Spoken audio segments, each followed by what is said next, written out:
E com muito prazer, hoje, a gente vai ter uma apresentação que eu acho que faz muito sentido, porque ela vem mais diretamente ligada à prática propriamente dita. É com prazer que a gente está aqui com o Arthur Tufolo, que tem vários trabalhos e tem, inclusive, ele deixou ali, trouxe gentilmente para a gente alguns folhetos, tá, do grupo dele, Humanitas, para quem quiser se interessar, pode pegar ali, tá?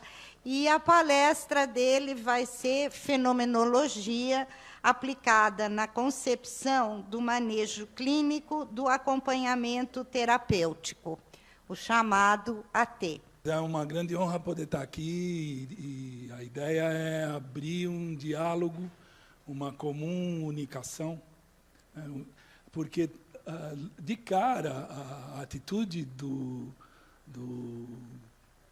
uma atitude de vida, na verdade,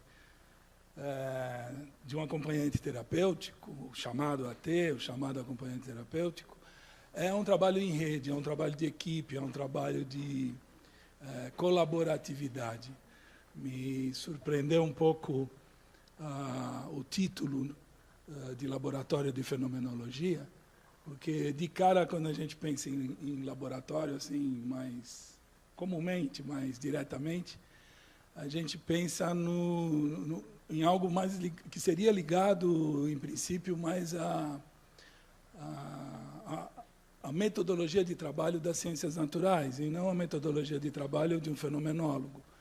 No entanto, meditando um pouco sobre essa palavra, me veio que labor tanto pode estar ligado a trabalho direto,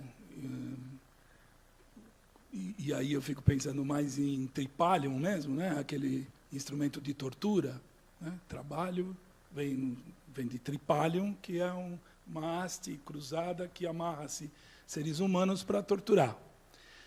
E a outra palavra, outro ensejo dessa palavra é elaboração, colaboração, uma ideia mais de conjunto, de menos competitividade e mais acompanhamento lado a lado, mas estando junto para se fazer algo. E aí o nome é extremamente adequado para essa postura do fenomenólogo, ou fenomenologista, como me chamaram já essa semana. Bom, então eu agradeço muito e pensei no seguinte, gente. Eu escrevi uma palestra, com começo, meio e fim, dentro daquilo que é possível para um fenomenólogo. Geralmente, a gente escreve uma palavra meio quebrada, uma coisa mais ligada à poesia do que a uma precisão que a própria academia exige de nós. Mas, enfim, escrevi alguma coisa. Isso que eu escrevi está... detalhe. Isso que está aqui projetado é o nosso site, que essa instituição que nós criamos lá na Paulo Vieira, pretende capacitar acompanhantes terapêuticos. Aliás, detalhe, acompanhante terapêutico, todo mundo que está aqui sabe o que é, sabe de onde vem, tranquilo, historicamente, aquela coisa de auxiliar psiquiátrico, reforma psiquiátrica, tá, beleza, então ótimo, economizemos. Não, é surpreendente, porque em muitos lugares onde eu vou falar, ninguém tem nem ideia do que é. E a gente vê alguns nomes assim, fortes, né, parrudos, na mídia, e que poderiam estar divulgando esse trabalho, que ele é uma realidade hoje em dia na cidade de São Paulo e em outras cidades também, e não se ouve falar. Então, por isso que eu perguntei, tá bom? Eu não tinha ideia, e aí eu teria dado uma explicação. Então, lá na Paulo Vieira, a gente criou esse instituto para capacitar acompanhantes terapêuticos. E queríamos que isso fosse feito a partir desse método de pesquisa, de um jeito muito original lá, porque a gente, tateando, né? Eu tenho uma história pessoal de uma formação dentro da fenomenologia de um jeito um tanto informal. Então, fui aluno direto do Boss, quando ele esteve presente aqui no Brasil, às vezes que veio. Tenho na memória coisas fantásticas que eu vi dele, posso até dividir depois com vocês um episódio específico de um sonho que ele interpretou na minha frente, que eu achei fantástico. Fui aluno direto do Solon Spanoldis. Então, essa construção meio de curso livre, né, sem nada muito formatado, é que foi me formando, me constituindo. E lá no início, quando eu atendia em consultório, eu fui buscado por seres humanos em sofrimento, que aquele tipo de oferecimento de trabalho, de postura, de manejo clínico, não contemplava. Ficava faltando muito. E aí começou a chegar muito claramente, não por teoria, não por caminho acadêmico, mas lá, ali no galego mesmo do dia a dia, a necessidade de transformar aquilo para contemplar aquela cura, né, aquele sorgue, aquela exigência que vinha me visitar. E foi meio aos trancos e barrancos, batendo cabeça, a gente foi criando, então, esse corpo de conhecimento e de prática de convívio que foi estabelecendo a possibilidade da capacitação. Então, a gente forma lá no Humanitas acompanhantes terapêuticos, o curso tem 1 ano e pouco, nunca é uma data específica, porque os módulos vão de acordo com o grupo, então, se o grupo ainda não amadureceu aquela ideia que a gente deseja, a gente fica mais tempo em cima até que é parecido com fazer pão em dia de chuva. Você faz o pão num dia de calor, ele sai numa hora. Você faz o pão num dia de chuva, ele demora mais. É a mesma coisa, a gente dá o curso. Dependendo do grupo, dependendo do que for acontecendo, demora mais, demora menos. Mas é em torno de 1 ano.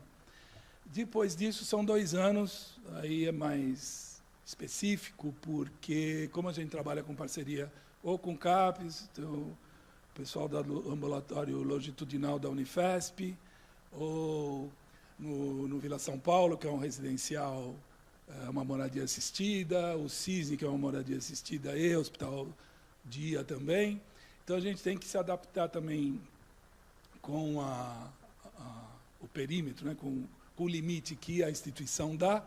Então, são 2 anos de atendimento com a supervisão lá com a gente. E isso acaba dando uma qualidade bastante apreciável em quem se forma, e ou a gente chama para a equipe, ou sai para o mundo para fazer o trabalho de AT, ou de fenomenólogo, pesquisador, e se implicando em várias atividades, né? Tem um dos alunos nossos, por exemplo, que assumiu o CAPES de Mauá. Tem outro que foi lá para Rondônia, e assim vai. A gente cria... É pouca gente, tá? Sempre grupos bem pequenos, mas sempre sai gente fazendo coisa bastante interessante a nível social para dar conta desse manicômio a céu aberto que é São Paulo e o Brasil. E o mundo inteiro, por que não? Bom, então, o que está aqui exposto é o site da gente. Quem quiser entrar depois, se entrar no Biblioteca Humanitas, o primeiro item que vai estar lá postado é justamente a palestra. E eu já conversei, se a palestra for oportunamente publicada, aí a gente vai negociar e eu tiro do ar, porque aí se tem publicação efetivada, não tem que ficar lá no nosso site. Enquanto isso não acontece, se alguém quiser acessar e ler a palestra inteira, está lá postado. Está bem fácil de acompanhar. Então, eu começo com 2 epígrafes.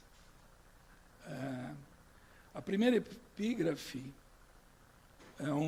é da minha autoria mesmo, e tem o nome de Entre a Nadidade e a Eternidade. Desacontecimento, rico em pretensões, minha mundana vida. Obscuridade, meu verdadeiro nome. Completamente a mim mesmo, eu existo. Não abrigo nenhuma alma em meu abraço. Uma vez tendo aparecido, condenado até o fim, tenho que ser.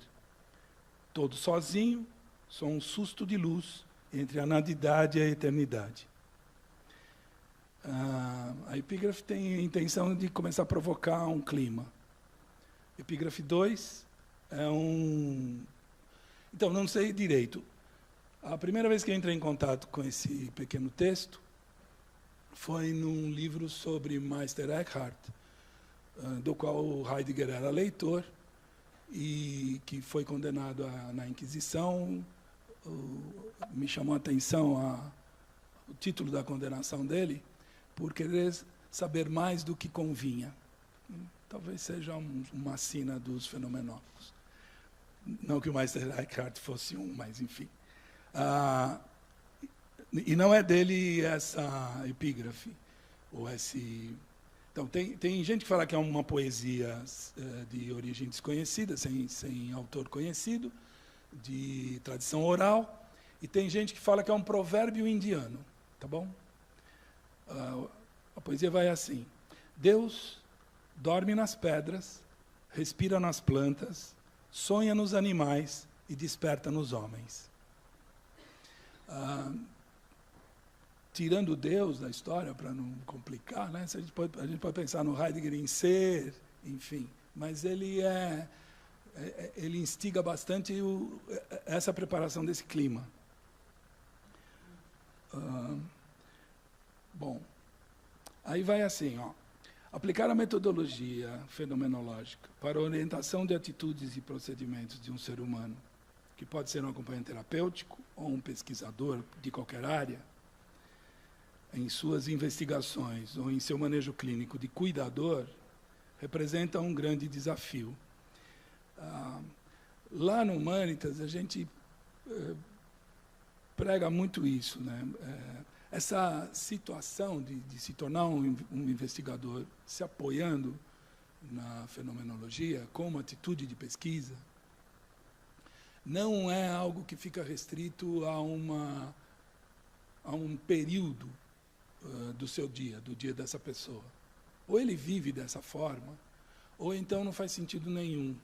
Quer dizer, não tem um conjunto de regras que, a partir dos quais eu tomo para mim e começo a aplicar se eu for fazer tal coisa. Né? Se eu for fritar um bife, se eu for tomar banho, se eu for escovar o dente, não importa o que eu vou fazer, eu já faço a partir desse modo de existir, onde eu fico muito aberto a aprender com aquilo que veio me questionar.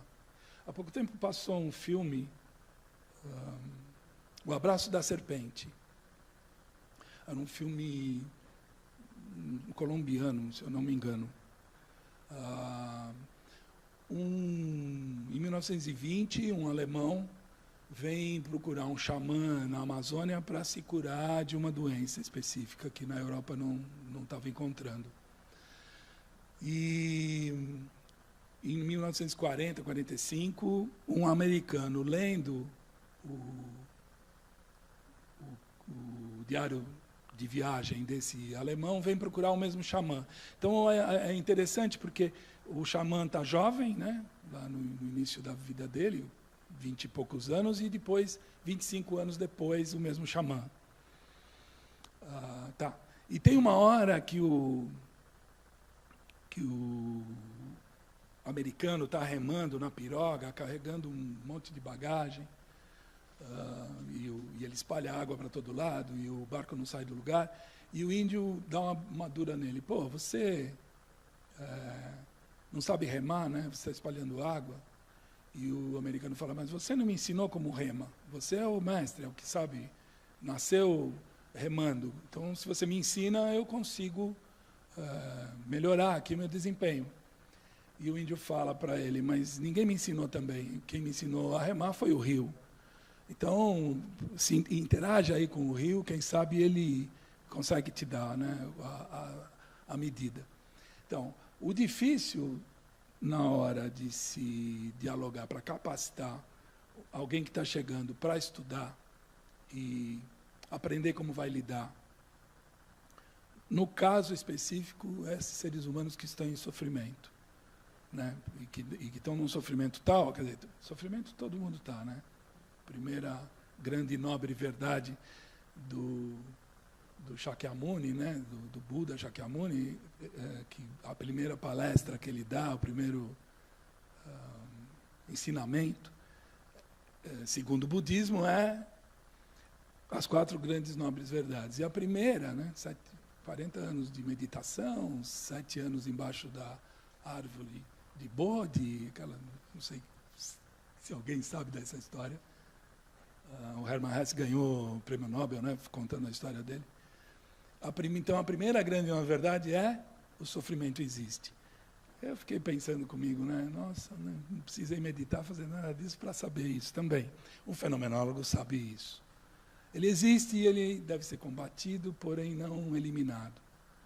Uma vez, dando uma aula na Unifesp, comentei bastante o que era o AT, enfim, mas é parecido com o que eu estou fazendo aqui, e um dos alunos levantou a mão e falou: bom, o que você está trazendo para nós, e a fenomenologia, não tem lá grande novidade. Afinal de contas, o que nós fazemos aqui tem muitos pontos de intersecção com o que você está trazendo. Mas, de fato, e é o que, na sequência, eu vou estar escrevendo aqui, a base dessa história de ficar diante do rio, de ficar diante das coisas, é a concepção de homem mesmo, a nossa, a do fenomenólogo. Então, respondendo a esse aluno, a ciência que você está estudando tem a morte como inimiga. Ela tem que ser vencida. Todos os estudos no mundo inteiro, os laboratórios, as universidades, as pesquisas, todas elas sonham com um momento de superação. Se não superar completamente, ninguém mais morre, ponto. Pelo menos levar numa longevidade, o máximo que se puder, a vida humana. Onde eu, pelo menos, parto, com a fenomenologia que eu faço, eu não tenho a mínima pretensão nem de alongar e nem de eliminar a morte. Eu conto com ela. Ela é a madrinha, vamos dizer assim. A madrinha de um ser humano que existe. Porque, a rigor, todos nós somos nascentes morrentes. Esse exato instante está nascendo e está morrendo. À medida que eu penso no tempo como esse existencial, onde a minha existência está se estendendo, a morte é algo com eu tenho que contar, senão eu tenho uma paralisação. E isso vai completamente já na base, contrariamente à atitude que você mesmo tem no teu dia a dia quando você está fazendo tua medicina. Então, isso, teoricamente, a gente capta, a gente compreende o que está sendo dito, mas transformar isso, trazer isso para uma atitude é o grande desafio. Já foi dito, e academicamente é criticável, e parece que o próprio... isso que eu vou dizer, eu pesquisei, eu nunca encontrei, tá bom? Mesmo assim, eu vou dizer, porque eu ouço muito isso ser repetido entre os profissionais que lidam com a fenomenologia, principalmente essa que foi fruto, no que diz respeito ao que veio desembocar no manejo clínico, dos diálogos que aconteceram em Zolikon entre o Heidegger e o Boss durante 10 anos. Isso está publicado, está traduzido. É uma tradução difícil porque, como ela é toda picada, são aulas que foram taquigrafadas, os temas não estão... A impressão que dá quem lê o livro que faltou... quando você vai filmando e tem que juntar, tem uma palavra, está me fugindo. Edição, isso. Faltou edição no texto para completar e deixar redondo uma coisa tendo a ver com a outra. O fato é que esses encontros de 10 anos, e na época o Boss era muito amigo do Jung, então também tinha o dedo dele lá na história, não aparece no Zolikon, mas a gente vai encontrando muitos encontros, aproximações e distanciamentos. Cria essa linha de trabalho que veio se denominar das Análise. E é essa linha de trabalho que a gente tenta aplicar lá no Humanitas. Mas tenta aplicar desse modo, que eu chamo de modo mais cru, desse modo livre, informal. Por quê? Por exemplo, essa questão que eu estava falando agora há pouco da morte. Se eu vou tratar a morte como auxílio, como madrinha, o que isso... Teoricamente, isso a gente está conversando. Né? Esse instante nasceu e morreu. Mas como a gente usa isso, esse conceito, essa constatação, porque é mais do que um conceito, né? Surgiu, sumiu. Né? Tem que pôr um pouquinho de atenção. Já foi. Isso é uma constatação. Sabe, entende o que eu estou falando?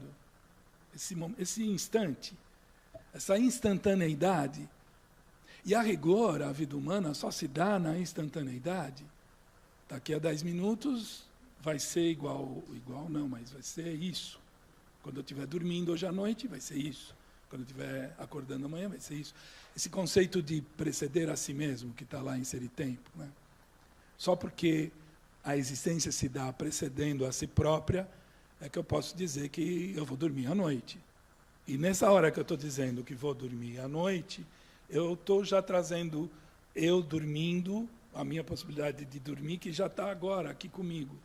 Agora ela está aqui comigo de maneira ausente. Mas estar ausente é um jeito de estar presente. É difícil falar sobre isso usando uma linguagem com começo, meio e fim, usando uma lógica. Mas a vida, ela estoura a lógica.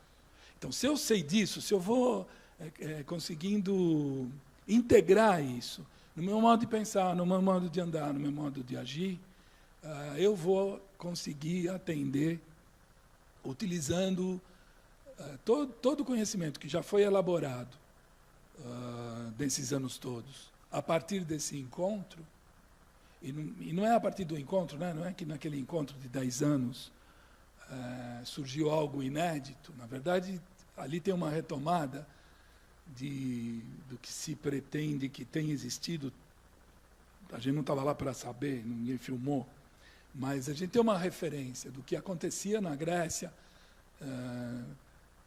lá entre os pré-socráticos, por exemplo.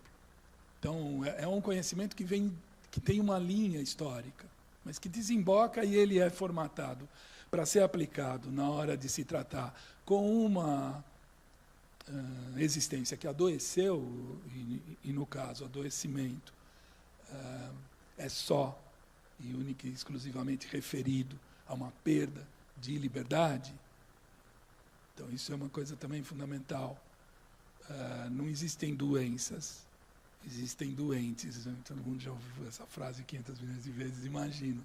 Mas o que quer dizer isso? Quer dizer que, a cada momento, ou eu estou livre para constituir e existir no modo que eu sou, que eu estou sendo, ou essa minha existência está ficando restrita por alguma dificuldade que eu estou encontrando de responder àquilo que veio ao meu encontro me apelar, me convocar. Porque isso também é um conceito ontológico, a cura. E é outro desafio. Como é que eu aplico esse conceito diretamente na situação ôntica de um ser humano que veio lá me procurar em sofrimento? Como é que faz esse link? É disso que eu estava falando agora há pouco. O próprio Heidegger passa para a história como tendo cobrado do Boas ou de algum outro ser humano que tivesse interessado nessa tarefa, que ele fizesse uma ontologia regional, que ele fizesse algo entre o ontológico, que está aqui em cima, dando condição de possibilidade do existir, então, a temporalidade, a espacialidade, a afinação, ou tonalidade afetiva, enfim, Stimmung, né? A cura e outros elementos, e o ôntico, a hora que eu estou aqui vivendo, como é que eu passo desses conceitos lá em cima para cá, para baixo, de maneira consistente. Havia uma acusação de que esse trabalho ainda não tinha sido feito, então precisaria se escrever sobre o que era o sonhar, o que era o viver, o que era o dormir, o que era cada coisa que o ser humano faz para conseguir esse alinhavo. Bom, a gente não encontrou isso. Existem teóricos, outros teóricos fizeram isso, né? Tem o professor Gélico Loparic, por exemplo, ele sustenta que quem fez esse trabalho foi o Winnicott. E, de fato, a gente pode encontrar na obra do Winnicott muitas referências úteis na hora da gente trabalhar. Tem uma crítica grande, por exemplo, que é bem interessante, que diz que essa história da morte, que o Heidegger elegeu como a referência, né? Então, ou eu estou na propriedade, sou ser para a morte, ou eu estou no impessoal, estou no impróprio. E aí não considera que pode ter entre um extremo de autenticidade e propriedade, que é eu morrer, a minha vida acontecendo, só na impropriedade. No entanto, enquanto eu estou acontecendo na impropriedade, ou eu posso estar mais perto de mim, a ideia do si mesmo, que também não é uma ideia contemplada nessa troca no sentido da obra que ficou e a ontologia do Heidegger. Aí tem outros autores que entram nisso, né? O Juliano Peçanha, por exemplo, ele adora usar proprinho e proprião. Então, o proprião é o próprio do Heidegger, aquele que vai morrer, e o proprinho é o cara que é corintiano de coração, sabe? Não. O que então? Palmeirense de coração? Palmeirense de coração. Mas se ele vai no jogo de futebol, palmeirense de coração, só que ele caiu no meio da torcida do Corinthians, e aí ele vai ficar assim. Então, para não morrer, ele dá uma fingida. Então, aí eu tenho mesmo a impropriedade completa, porque a pessoa, nem aquilo que ela consegue ser. Então, pegando qual é que é a problemática? Então, lá no Humanitas, a gente não considerou nada disso. E pegou já direto a ontologia, tacou para baixo e tentou, a partir disso, capacitar seres humanos, terapeutas, que pudessem lidar com essas anomalias, aspas, esse jeito mais restrito de estar existindo. E é óbvio que a gente recebe milhões de críticas, muito procedentes, porque é incauto fazer uma coisa dessa. No entanto, esses 14 anos que a gente está existindo, e praticamente 0 óbitos, com muita ajuda, muito sucesso, muita coisa boa acontecendo, vai dando confiança de que a gente pode continuar fazendo o que a gente está fazendo. E aí, se algum dos alunos quiser defender uma tese que seja algo mais conciso, ele mergulha, vai estudar e quem sabe, faz essa falta que a gente pratica lá, né, que eu considero como uma falta. Tem um livro que eu trouxe, do Alexandre Valverde, que é um psiquiatra que escreveu um ensaio sobre fenomenologia do delírio,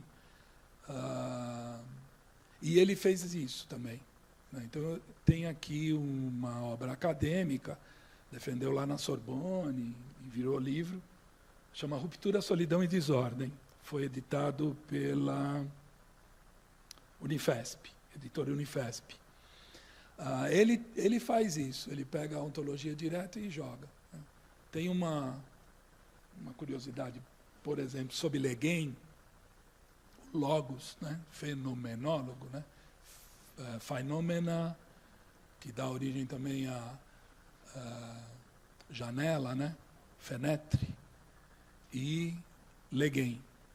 Então, Phenomena Legem, fenomenologia. O Legem, ele encontra muitos termos de tradução direta para o português. Vai assim, ó. De Legem grego deu origem a inúmeros verbos utilizados em português. Deitar, abrigar, estender, pôr, colher, recolher, ler, dizer, legar, relegar, coligar, eleger, depor, propor, jazer, incumbir. E ele faz uma brincadeira. Legem é linguagem, né, gente? A linguagem é tudo isso. Vários aspectos do mesmo. Bom, aí ele faz uma brincadeira que ele fala assim, ó. Poderíamos, por exemplo, construir uma definição sobre o que significa falar, que nos pareceria inusitada, mas que é uma formulação tautológica, ou seja, Legem é Legem. Aí me lembrou agora, o Heidegger, quando vai iniciar a palestra dele sobre linguagem, ele fala isso, né? Linguagem é linguagem. E aí ele vai explicando que ele está usando uma tautologia, que dizer algo duas vezes se chama tautologia, e aí ele fala assim, mas aonde está querendo chegar esse palestrante dizendo que uma coisa é ela mesma? Aonde ele está querendo ir? Talvez fosse interessante, por uma vez na vida, pelo menos, conseguirmos ir aonde já nos encontramos. Esse é o ponto, eu acho, principal, né? Aliás, o Heidegger, na minha leitura pessoal, pelo menos, ele não faz outra coisa a não ser isso. Fica devolvendo você para você, para você, para você, para você, constantemente. Quem você é, o que você é, aonde você está. O conceito de angústia, né? Quando ele está afinado na angústia, você está, mas você não está em lugar nenhum. Você está em todo lugar e em lugar nenhum. Quando você medita, que você tem que trazer a tua atenção para um eixo, para você, né, sair do espalhamento para uma concentração, no limite da concentração, você não está em lugar nenhum. Não há, o próprio lugar é o não lugar. Mas isso já é assunto para a física quântica, que também tem a ver com fenomenologia. Um dia, quem sabe... Tem um pessoal aqui da USP, da física quântica, nossa, super interessante, assim. Tem um programa do Invenção do Contemporâneo, que eles pegaram os 3 físicos, um aqui, agora não vou lembrar o nome, o da Unicamp, o do Rio de Janeiro, mais um médico, Marcos, que faz pesquisa com energia magnética para cocainômano, conseguir resgatar a crítica. Então, ele conseguiu localizar o lóbulo frontal, a parte do cérebro, na verdade, que é responsável pela crítica, e aplica essa energia magnética. E por que eu estou lembrando disso? Que nós somos esse lugar nenhum, ou todo lugar. No fundo, lá, na última instância, todo mundo aqui é energia concentrada. É louco isso, porque nunca ninguém viu isso, e, no entanto, a gente fala isso e todo mundo fala, nós somos energia concentrada. Ninguém duvida disso. Eu nunca vi ninguém duvidar disso, pelo menos. Enfim. E aí essa coisa, a energia concentrada, então dá abertura. O que é a abertura luminosa? Né? Nos Olicon tem um momento que o Bosque tinha voltado de 3 anos de viagem pela Índia e pela Indonésia, e, segundo dizem, ele tinha ido buscar algo ligado à espiritualidade, apesar de ter sido contratado para levar a psiquiatria ocidental lá para eles. Enfim, ele chega contaminado por essa experiência que ele teve de 3 anos na Índia e na Indonésia. E ele questiona o boss lá no meio dos Olicon. Afinal de contas, para você é a abertura luminosa, o Dasein. Para os indianos é sílaba, é uma sílaba que eles chamam de sílaba on, é a sílaba original, é uma vibração sonora. E o Heidegger fala, bom, mas olha só, Hallen, em alemão, é clarear, desculpa se eu estiver invertendo, e Hellen é ressoar, então tanto faz, a abertura luminosa, o som fundamental, nós estamos falando da mesma coisa. Bom, tudo isso linguagem, onde nós já nos encontramos, falantes, conscientes, podendo dizer que, de fato, estou aqui. As duas únicas verdades que carregamos com a gente, né? Que um dia nós vamos morrer e que ainda a gente não morreu. Então, linguagem. Então, a frase dele é: falar é a incumbência de legar o proposto que se depõe a partir do que foi recolhido e estendido, jazendo deitado diante de si num abrigo que relega, coliga e elege o que se diz. Interessante, né? Sim, me chama bastante atenção. O fato é que ele, com essas manobras, vai utilizando todos os conceitos ontológicos diretamente para explicar, ou para descrever o que seria um ser humano em delírio, com uma restrição e tal, mas enfim. Lá no Humanitas a gente dá uma aprofundada, porque os nossos pacientes, no mais das vezes, chegam com esse tipo de dificuldade, né? Com esse tipo de existência restrita, a ponto de se confundir se aquilo que ele está tendo que lidar, de fato, é algo efetivo, real, ou se é algo que está sendo imaginado, delirante. Para o delirante, é claro que é muito real. Bom, eu acho que com isso eu estou dando uma boa pincelada no que a gente faz lá. No texto, eu falo de um paciente específico que foi bastante determinante para eu ir atrás de uma equipe para trabalhar. E, num primeiro momento, eu encontrei gente que já tinha essa prática, e não deu certo, porque vinham de experiências pessoais e linhas de trabalho que, se eu fazia de um jeito lá, ia lá para fora, fazia de outro. Não havia essa... Acabava virando tripalium, sabe? Uma tortura, e não um trabalho colaborativo. Então, eu resolvi começar a capacitar o pessoal dentro da casa mesmo, para depois trabalhar junto com prata da casa, e isso acabou funcionando. Esse paciente que me procurou, ele tem uma história, o modo dele chegar já foi muito pouco ortodoxo, porque é um ex-namorado dele que vem pedir para se eu podia atendê-lo, se eu podia ajudar. Então, eu é que busco o paciente. Pego o telefone, fico insistindo até conseguir entrar em contato. E eu é que puxo ele para um encontro. E ele vem, eu nem achei que tudo surpresa, né? Estou preparado para o que viesse. Ele vem, a gente começa a conversar. Ele tem muita dificuldade de vir num horário marcado, num dia marcado.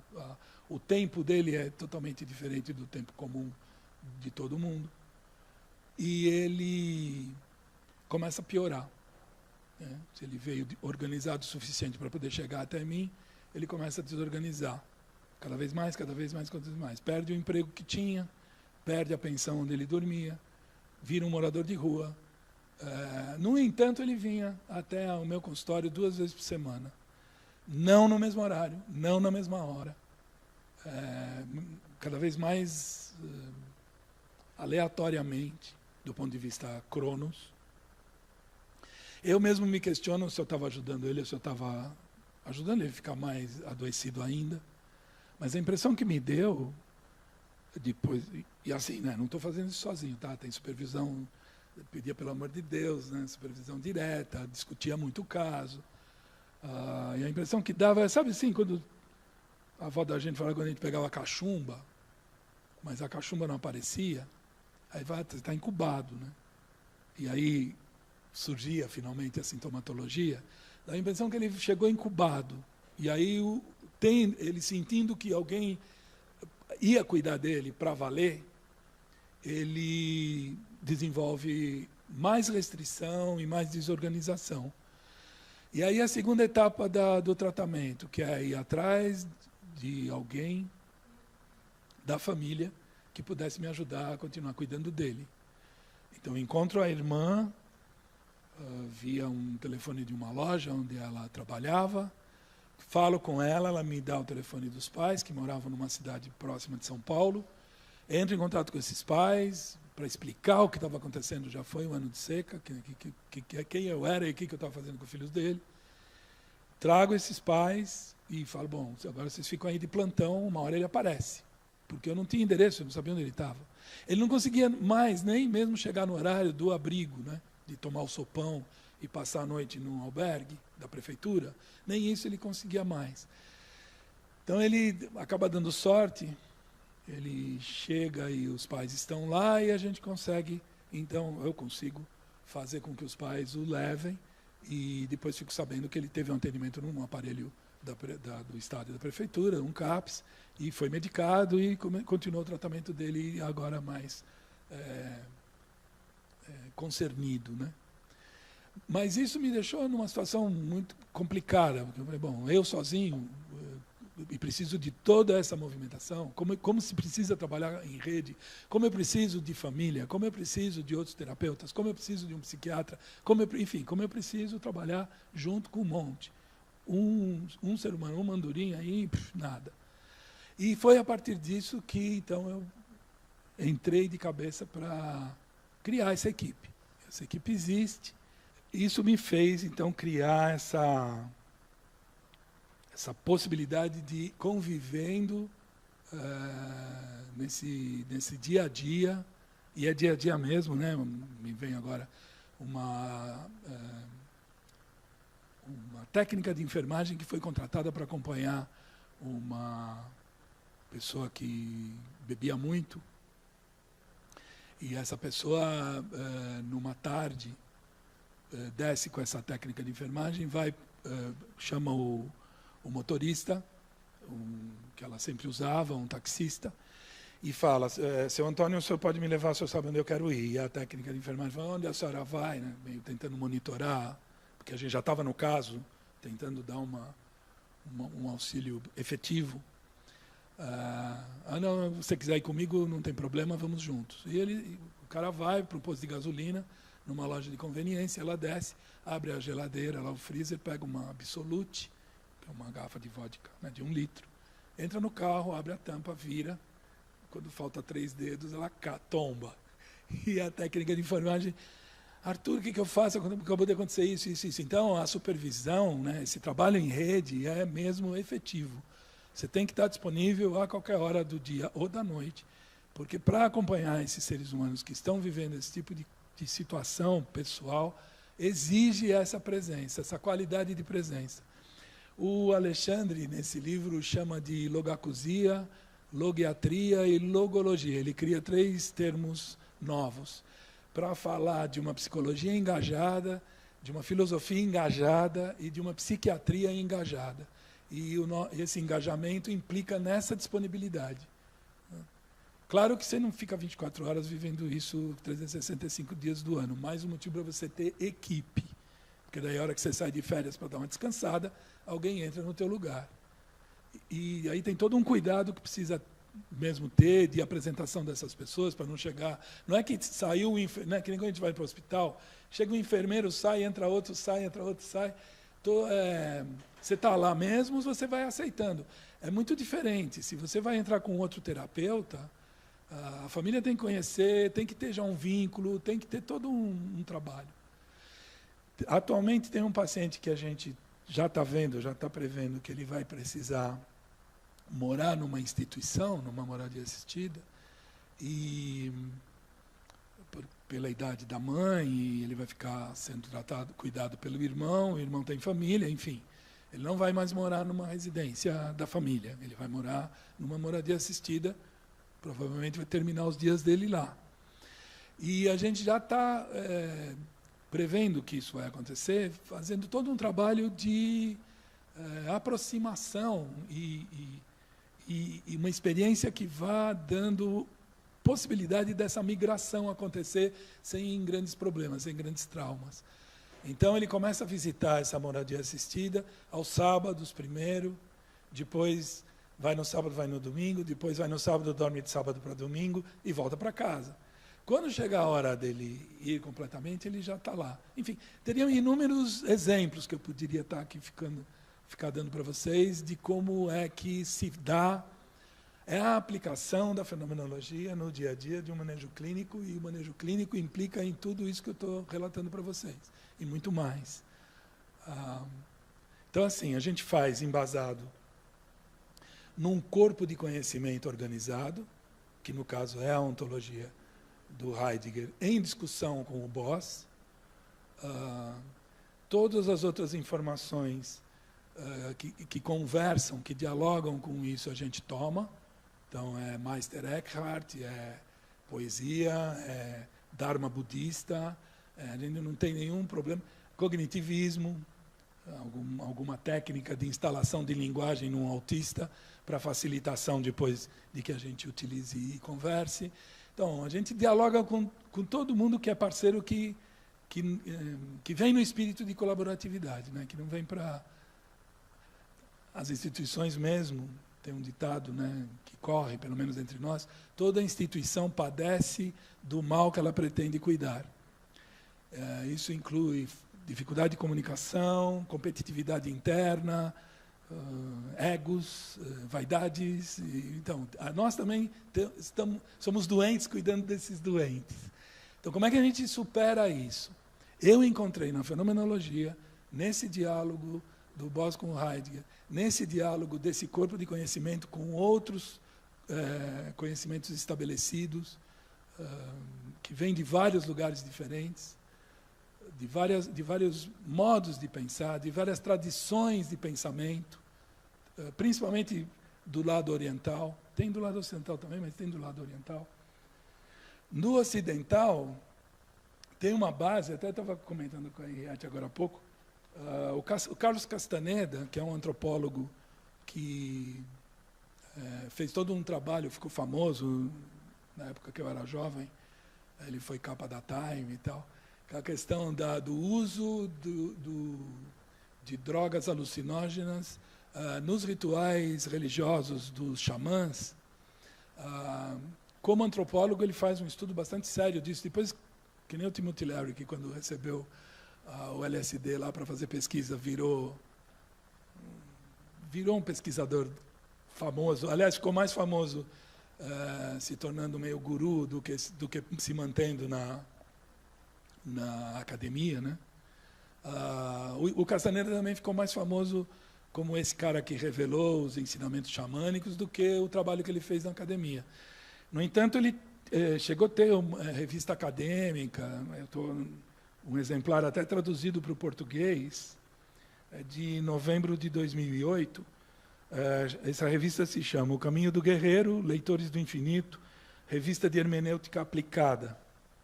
Aqui é número 1, volume 1. Tem um momento que ele diz diretamente que os xamãs utilizavam de fenomenologia, sem o saber, quando faziam toda a pesquisa de corpo de conhecimento xamanístico. Então, você tem do lado ocidental, você tem do lado oriental, e você tem, na Europa, tem uma âncora ali, né? Pelo menos no Humanitas a gente utiliza essa ancoragem para dar ensejo a todo o trabalho que é realizado.